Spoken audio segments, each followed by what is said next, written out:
दोस्तों, Patna high court का एक डिसीजन आया जिसके तहत उसने बिहार सरकार द्वारा जो उस राज्य में 65% रिजर्वेशन दिया गया था सरकारी नौकरियों में और शैक्षणिक संस्थानों में रिजर्वेशन जो दिया गया था उसको पटना हाई कोर्ट ने पूरी तरीके से असंवैधानिक घोषित कर दिया है।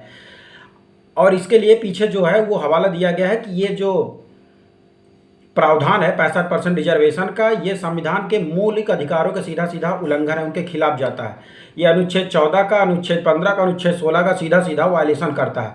इसलिए इसको पूरी तरीके से जो है असंवैधानिक घोषित किया जाता है। और इसके पीछे जो सुप्रीम कोर्ट का एक डिसीजन है, जो इंदिरा साहनी 9 सदस्यों का जो पीठ का एक डिसीजन है, जिसके तहत ये किया गया था कि किसी भी स्थिति में रिजर्वेशन जो है 50% से ज़्यादा बढ़ाकर नहीं किया जाएगा।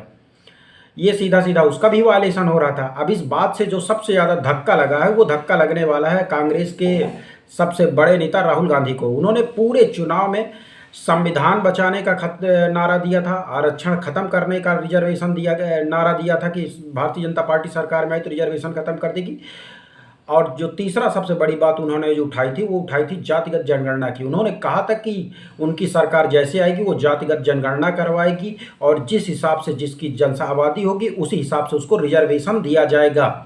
उन्होंने अब उनको पता नहीं उनको किसी ने सलाह दी कि नहीं दी, या उनको कोई जानकारी नहीं थी, क्योंकि भारतीय जो संविधान में है वो रिजर्वेशन की व्यवस्था अनुपातिक नहीं है, प्रोपोर्शनल नहीं है, वो एडुकेट आधार पे है, पर्याप्तता के आधार पे है।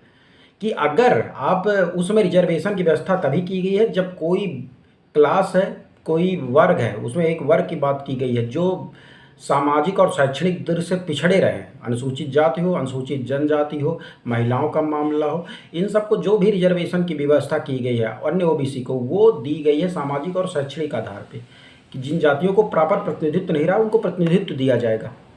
तो यहाँ अनुपातिक आधार पे जो अगर आप रिजर्वेशन की बात करोगे तो सीधा सीधा संविधान की मूल भावना के आप खिलाफ करोगे। संविधान निर्माताओं का जो मूल भावना थी उसके खिलाफ आप जाकर ये गैर संवैधानिक कृत था। लेकिन पूरे चुनाव में राहुल गांधी को शायद किसी ने सुझाव नहीं दिया, या राहुल गांधी को इसको जानकारी नहीं थी, या राहुल गांधी सुझाव लेना नहीं चाहते थे, या वोट बैंक के लिए वो सबसे ज़्यादा इतने ज़्यादा वो मोटिव वो थे कि बोलो अभी जो होगा देखा जाएगा।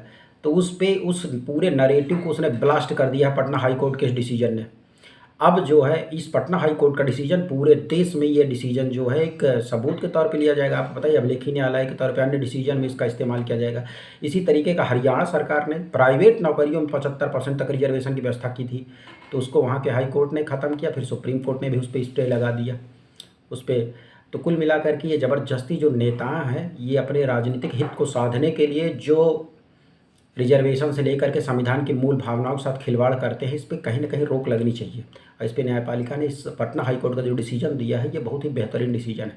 तो राहुल गांधी का जो पूरा चुनाव ये नेरेटिव था कि जातिवाद जनगणना कराएंगे उसके हिसाब से रिजर्वेशन देंगे, तो कहीं ना कहीं इसको पूरी तरीके से इसको ब्लास्ट करने का काम पटना हाई कोर्ट ने किया है। इस वीडियो फिलहाल इतना ही। बहुत बहुत धन्यवाद। चैनल को सब्सक्राइब कर दें, लाइक कर दें, शेयर कर दें।